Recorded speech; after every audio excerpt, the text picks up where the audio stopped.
유튜브 노음성 한국사에서 수험생활에 대한 많은 이야기부터 한국사에 대한 재밌는 이야기까지 더 많은 것들을 확인하실 수 있습니다. 구독, 좋아요, 알람 설정 부탁드립니다.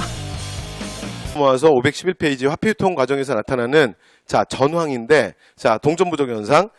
전황에 대한 걸로 들어갈게요. 전황 얘기만 조금 하면 되는데요. 그럼 이제 여기 요쪽 얘기는 거의 끝이에요. 전황만 하면 되는데, 전황은 핵심이 뭐냐면 외우면 안 돼. 됐죠? 그래서 제가 지금부터 전황이 뭐니 그 얘기를 좀 잠깐만 해볼게요. 두 번째 전황으로 갑니다. 외우시는 거 아니에요. 제가 방금 얘기했지만. 해볼게요.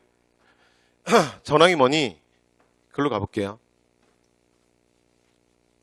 전황이라는 거는 그 조선 후기에 방금 전에 말씀드렸던 것처럼 뭐 대동법의 실시, 상품화폐 경제의 발달, 그러면서 화폐 사용이 이제 보편화돼요. 그래서 조선 어딜 가도 그냥 돈을 갖고 있으면 원하는 물품을 살 수 있게 된 거야. 그러니까 예전에 화폐가 유통이 안 됐던 건 내가 화폐가 있더라도 내가 물품을 구매하려고 그러면 누군가 나한테 화폐를 받으려고 안 하는 거야. 그러니까 예를 들어 만약에 어디 가서 뭐 포목점에 가서 포목을 사려고 해도 화폐를 내면 안 받겠다는 거야. 그러니까 쌀이나 무명을 주시오. 뭐 예를 들어 이렇게 얘기하는 거지. 그러니까 화폐가 이용이 안 되는 거지. 이해됐죠? 근데 조선 후기는 상황이 좀 달라져요. 그래서 화폐가 자리를 잡는데, 근데 화폐 발행이 자리를 잡으면서 이상한 현상이 나타나는데, 이게 뭐냐면 전황이에요. 전황 들어갈게요. 여기 소리 좀 다시 잡았고요. 다시 시작합니다. 전황이에요. 전황. 전황인데, 전황은 정부가 화폐를 발행하잖아? 시장에다가 넣지? 그러면 화폐가 사라지는 현상이야. 그래서 황자가 마를 황자예요. 됐죠? 그래서 우리가 구황작물이라 그러면 마르다, 배고프다 뭐 이런 얘기야. 그래서 배고픈 걸 구한다. 그래서 구황이야. 됐죠? 그래서 전황이라는 건 화폐를 발행했는데 시장에 넣으면 사라지는 현상이에요. 됐죠? 그 화폐가 찍어내면 없어지는 거. 이상하지? 그게 왜 그러냐면 이게 화폐에 대한 왜곡된 시각 때문이야. 그러니까 우리가 화폐를 제대로 사용해 본 적이 없잖아. 그러니까 화폐를 어떻게 사용해야 되는지를 잘 모르는 거지. 그러니까 화폐의 특정 기능이 극대화되는 거야. 무슨 말이냐면 여러분 화폐는 여러 가지 기능이 있잖아요. 일단 가장 근원적인 기능이 뭐야? 그렇지. 계속 얘기했던 교환의 편리함이고, 근데 그것만 있는 게 아니지. 뭐도 있어. 그렇죠. 가치 척도의 기능도 있지. 그래서 앞에서 얘기했던 것처럼 예를 들어 말 한 마리면 사과 몇 개랑 가치가 같니? 그러면 기준이 있어야 될 거 아니야. 맞죠? 그러면 화폐는 그런 기준점 역할도 해주잖아. 무슨 말 이해되죠? 그 다음에 또 뭐가 있냐면 가치 저장의 수단의 기능도 있어요. 그러니까 화폐는 사실은 상하거나 그런 게 아니잖아. 그래서 재산 축적의 사실은 기능도 있는 거지. 그런데 이 상품화폐 경제가 발달하는 과정 속에서 조선은 사실은 이제 이런 걸 경험하지 못하다 보니까 무슨 일이 생겼냐면 사실은 화폐의 저장의 기능만 극대화되는 거야. 그러니까 조선 후기에 지주들 중에서 상인들 중에서 굉장히 많은 이익을 사실은 축적하는 사람들이 생겨요. 그런데 예전에 재산이라는 게 뭐냐면 대표적인 게 쌀이나 무명 뭐 이런 거라 그랬잖아요.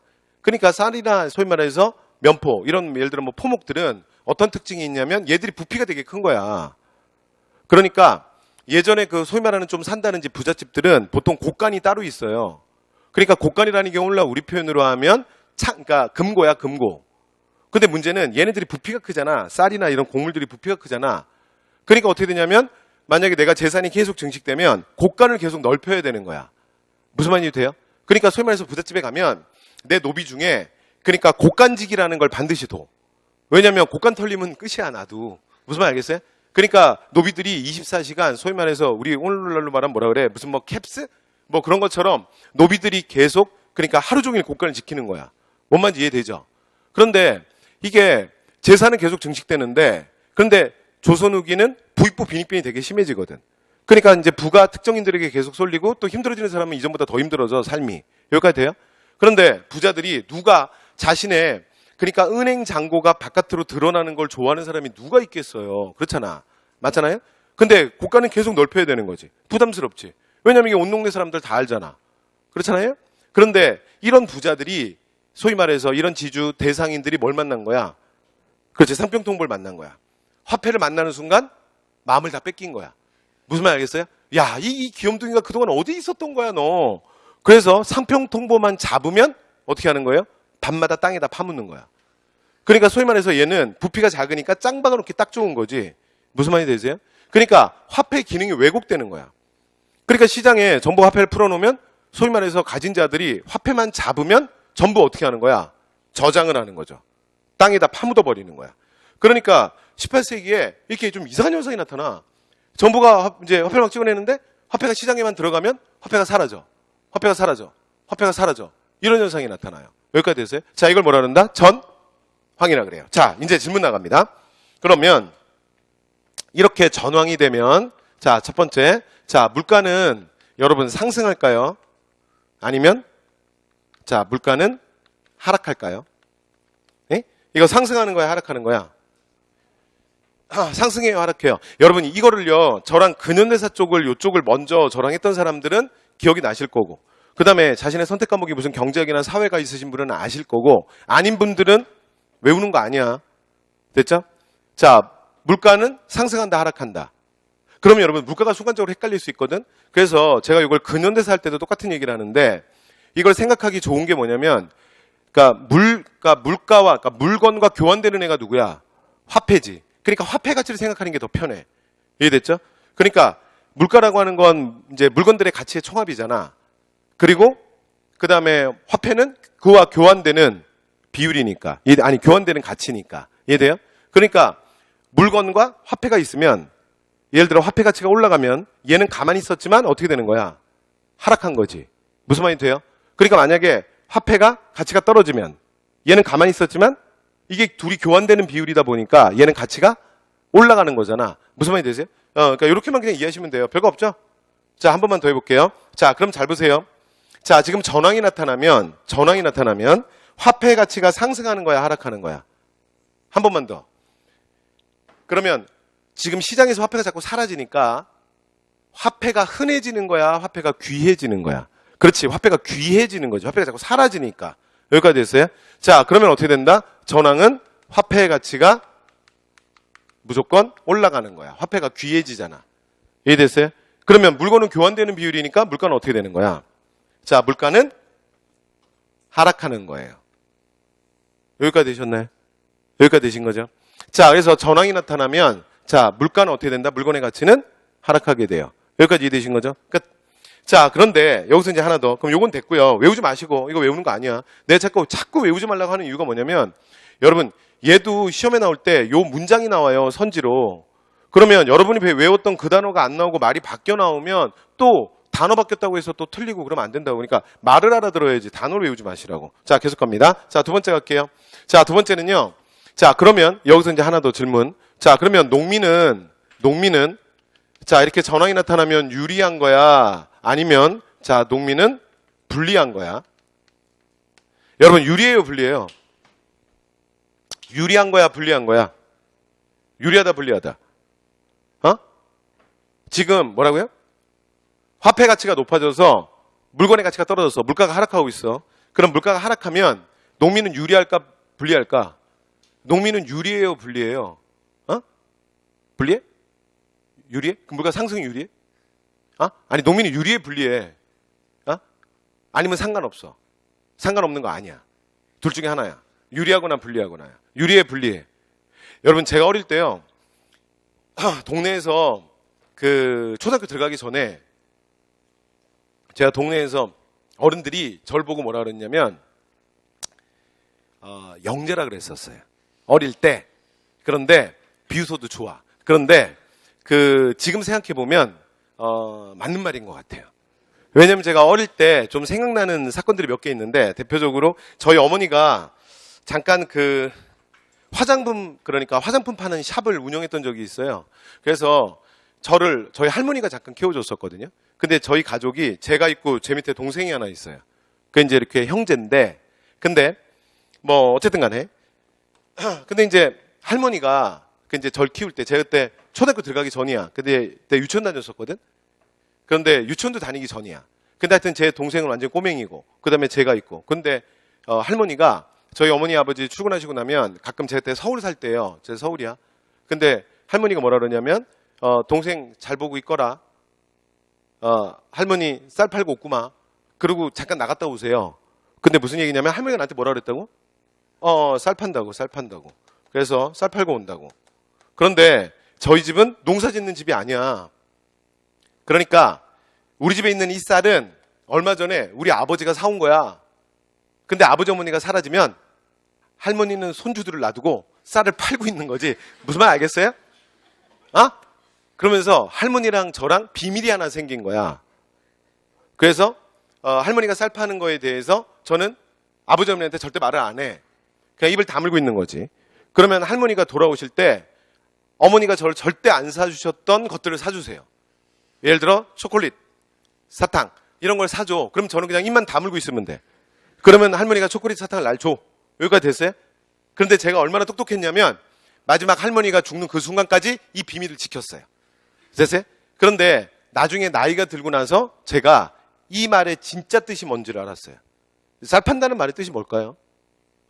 이게 쌀 판다는 게 뭘까요? 그러니까 제가 어릴 때 생각해 보면 할머니가 맨날 쌀 팔러 나갔는데 쌀자루를 들고 나가는 걸 한 번도 본 적이 없어. 할머니가 쌀 판다는 말은 도대체 뭐였을까? 여러분 이 단어의 뜻이 뭐냐면요. 장 본다는 뜻이에요. 그러니까 여러분 우리는요. 그 상품화폐 경제라는 게 한 번도, 그러니까 교환의 경제라는 게 한 번도 발달해 본 적이 없는 거야. 제가 무슨 말 하는지 알겠어요? 그러니까 장에 가서 물건을 구매한다. 장에 가서 쇼핑을 한다는 개념 자체가 없는 거야. 무슨 말인지 돼요?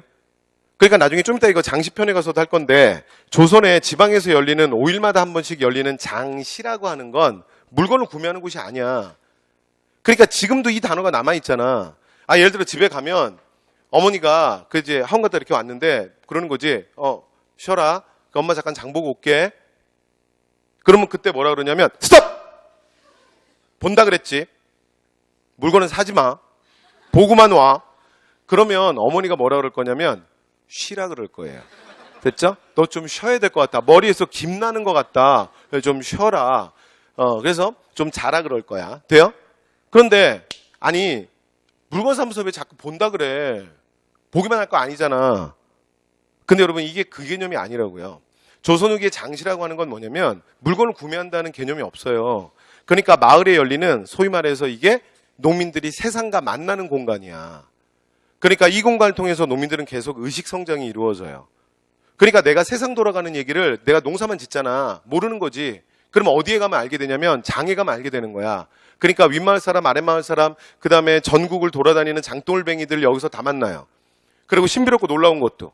여기에 가면 무슨 뭐 뱀도 무슨 뭐 갖고 와줘 뱀 파는 사람도 있고요. 뭐 원숭이 데리고 다니는 사람도 있고요. 뭐 애들은 가라. 그러면서 막 물건 팔고 그래요. 그리고 세상 얘기를 여기서 듣는 거야. 나중에 여러분 뒤에 가서 할 건데 조선 후기의 밀란이라는 거 아까 임술밀란이라는 거 얘기했잖아. 이 임술밀란이 어디서 일어나냐면 사실은 경상남도 진주에서 일어나요. 그런 다음에 이 진주에서 이게 전국으로 확대되는 거야. 됐죠? 이건 사회사에 가서 또 할 거야. 그래서 1862년 임술년이 정말 밀란의 해가 돼요. 백두에서 한라까지 밀란의 횃불이 올라오는 데만 90군데가 돼. 그런데 여기서 질문. 생각해 보세요. 경상남도 진주라는 게 사실은 경상남도 가장 끝자락이거든. 그러면 경상남도 진주에서 밀란이 일어난 걸 전라도 광주 사람들이 어떻게 알았지? 아니 충청도 청주 사람들이 어떻게 아냐고. 강원도 강릉 사람들이 어떻게 알아. 함경도 함흥 사람들이 어떻게 아냐고. 그러니까 이 당시에는 매스컴, 매스미디어 뭐 이런 게 하나도 없잖아요. 맞죠? 어떻게 알아? 아니 경상남도에서 일어난 사건을 전라도 사람이, 충청도 사람이, 함경도 사람이 어떻게 아냐고. 어떻게 아냐고. 장시를 통해 아는 거야. 돼요? 나중에 뒤에 가서 제 장시에 가서 얘기하겠지만, 그러니까 당시에 장시를 자신의 발로 걸어서 돌아다니는 보부상들이, 그러니까 걸어다니는 뉴스 앵커들이야. 그러니까 이 마을에서 본 걸 저 마을로, 저 마을에서 본 걸 저 마을로 다 전달하고 다니는 거야. 이해돼요? 이해돼요? 이러면서 이제 실제로 어떻게 되냐면 많은 것들이 퍼져나가는 거죠. 그래서 지금 장을 본다라는 말에서도 제가 말씀드렸던 것처럼 우리는 교환의 경제에 대한 경험이 없기 때문에 물건을 산다라는 개념이 없는 거예요. 이해돼요? 그러니까 장이라고 하는 건 내가 세상과 만나는 곳이야. 그리고 장이라고 하는 것은 물건을 구매하는 곳이 아니라 장이라고 하는 것은 세상을 보는 곳이야. 그래서 이 말이 지금도 남아있는 거예요. 이게 장을 본다라는 얘기예요. 여기까지 돼요? 그 다음에 제가 아까 쌀 판다 그랬잖아. 쌀 파는 게, 그러니까 할머니가 말했던 쌀 파는 게 뭐냐면, 그러니까 오늘날 우리말로 하면 장 보러 가는 거예요. 물건을 구매하러 가는 거야. 근데 왜 쌀 판다 그러냐? 쌀 가져가지도 않아 놓고. 왜 그러냐면 이게 원래 옛날부터 남아있던 말이에요. 그러니까 내가 예를 들어 장시에 가서 내 딸을 주려고 이쁜 고무신을 하나 사잖아요. 보세요. 그러면 고무신을 산다라는 개념이 없는 거야. 그러니까 이런 물건 구매라는 개념 자체가 없다니까. 그럼 뭐만 있냐? 농민들의 생각의 중심이 내가 갖고 있는 쌀에게 있는 거야. 그러니까 내가 고무신을 얻기 위해서 내가 갖고 있는 쌀을 이 상인한테 파는 거예요. 무슨 말이 되세요? 그리고 나는 뭘 받은 거야? 쌀을 판 대가로? 그렇지. 고무신을 받은 거지. 이게 쌀 판다는 말이에요. 이해되셨어요? 제가 이 얘기를 왜 했냐면, 자, 지금 시장에서 어떤 일이 벌어지냐면 전황이 나타나고 있어요. 자, 정부는 화폐를 발행했는데 화폐가 막 사라지는 거야. 그러면서 화폐 가치는 계속 올라가고 있지. 그런데 노민들이 이거랑 무슨 상관이냐? 상관이 있습니다. 자, 그래서 노민들은 보세요. 노민들은 방금 전에 제가 말했던 것처럼 화폐를 갖고 있는 사람이야, 쌀을 갖고 있는 사람이야. 그렇지. 노민들은 쌀을 갖고 있는 사람이야. 그런데 뭐의 가치가 올라가는 거야? 화폐 가치가 올라가지. 그러면 교환되는 쌀의 가치는 어떻게 되는 거야? 떨어지는 거예요. 그런데 당시 지주들이 기본적으로 이제 재산 축적의 기능으로 화폐를 원했기 때문에 만약에 소작농들이 예전처럼 쌀을 갖고 오잖아요. 병작반수에 의해서 만약에 이번에 수확량 중에 일부를 가지고 오잖아. 그러면 지주들이 안 받는 거야. 야, 이 무식한 놈들아. 아직도 그렇게 쌀자루를 끌고 다니냐? 누가 요즘 이렇게 쌀자루 끌고 다니냐? 그러니까 당장 화폐로 바꿔와라. 이렇게 사실은 소액농들한테 요구를 하게 돼요. 그러면 소액농들은 자기가 가지고 있는 쌀을 가지고 어디로 가야 돼? 시장으로 가서 화폐로 바꿔와야 될 거 아니야? 근데 시장에 들어가면 화폐 가치는 높아져 있고 쌀은 지금 가치가 떨어져 있기 때문에 농민들은 어떻게 되는 거야? 이전보다 피해를 보는 거죠. 그러니까 지금 나타나는 전황의 피해는 오히려 누가 다 뒤집어 쓰게 되는 거야? 농민들이 다 뒤집어 쓰게 되는 거야. 여기까지 돼요? 그래서 전황이 나타나면 농민들은 무조건 불리한 거예요. 여기까지 되셨어요? 자, 그래서 여기에 대해서 자, 성호 이익이 뭘 주장하냐면 화폐야말로 정말 그 폐해가 크다야. 그래서 화폐라고 하는 것은 없애야 한다라는 패전론을 주장하게 돼요. 되셨나요? 자, 이 패전론을 주장하는 대표적인 인물이 누구냐면 중농실학의 실학파의 대표인 성호 이익이에요. 여기까지 됐죠? 자, 그래서 성호 이익이 패전론을 주장하는데, 자, 여기에 대해서 또 반박하는 게 뭐냐면 연암 박지원이야. 그래서 박지원 같은 경우에는 뭘 얘기하냐면 용전론을 얘기해요. 근데 이 용전론이 지금 교과서에는 단어가 뭐라고 바뀌어 있냐면 예전에는 이 단어가 있었거든요. 근데 지금은 단어가 뭐라고 바뀌어 있냐면 화폐 유통을 주장했다. 화폐 유통의 촉진을 주장했다. 뭐 이렇게 표현이 나와요. 근데 그게 똑같은 말이야. 어차피. 됐죠? 자, 이건 누구냐면 중상실학자 박지원이야. 박지원. 연암 박지원. 됐죠? 그 열하일기의 저자. 그래서 박지원의 얘기는 뭐냐면 그러니까 화폐가 폐해를 보니까 없애는 게 아니라 이건 화폐에 대한 시각이 왜곡돼서 나타난 현상이야.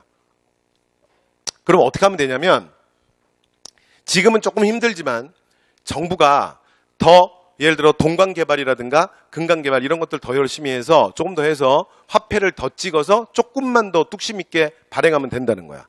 그러면 어떤 현상이 벌어지냐면 시장 전체에서 필요한 화폐의 양보다 그러니까 과도하게 화폐가 많이 공급되는 현상이 나타나지. 돼요? 그러니까 일시적으로는 지금 누군가 화폐를 잡기 때문에 시장에서 화폐에 대한 왜곡 현상이 일어났는데 화폐를 조금만 더 발행하다 보면 시장에서 필요한 양보다 화폐의 양이 많아지는 지점이 와.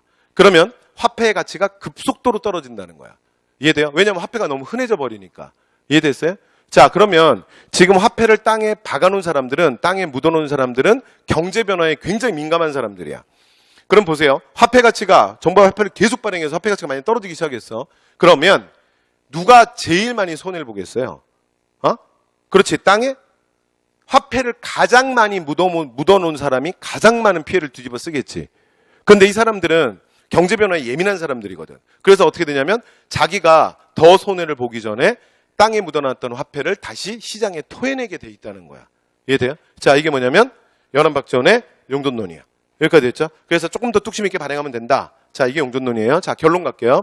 그러면 18세기 전환 문제는 결국은 어떻게 해결됐느냐? 결국은 어떻게 해결됐냐면 정부가 화폐를 조금 더 그냥 계속 찍어내요. 그러면서 자, 앞에 박지원이 얘기했던 것처럼 이 문제는 자, 전황의 문제는 이렇게 해결됩니다. 여기까지 되셨죠? 오케이. 자, 이렇게 해서 전황에 대한 얘기까지 말씀 다 드렸습니다.